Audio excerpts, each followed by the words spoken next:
ఇక ఇవాళ తెలంగాణలోని 6 జిల్లాలకు భారీ వర్ష సూచన చేస్తోంది వాతావరణ శాఖ. ప్రస్తుతం నైరుతి వైపు వంపు తిరిగి ఉన్న ఉపరితల ఆవర్తనం సర్క్యులేషన్ పంప్ తో పాటు బంగాళాఖాతం నుంచి అరేబియా సముద్రం వైపు నుంచి తేమగాలులు వస్తున్నట్టుగా తెలుస్తోంది. తెలంగాణలో 3 జిల్లాలపై అధిక ఉపరితల ఆవర్తన ప్రభావం కనిపిస్తోంది. అందుకే కామారెడ్డి, మెదక్, సిద్దిపేటలో అతి భారీ వర్షాలు పడతాయని చెప్తున్నారు. ప్రస్తుతం మధ్య ఛత్తీస్గఢ్ లో అల్పపీడనం కొనసాగుతోంది. సముద్ర ఉపరితలంలో 8 కిలోమీటర్ల మేర సర్క్యులేషన్ ఉన్నట్టుగా తెలుస్తోంది.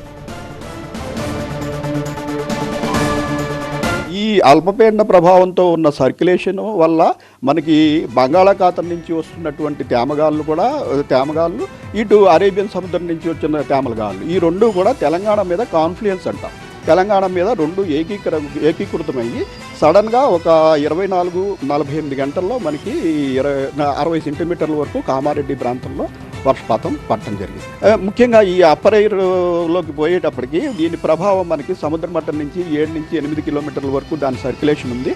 అది ఎత్తుపోయే కొద్దీ మనకి సౌత్ వెస్ట్ వైపు వాలి ఉంది.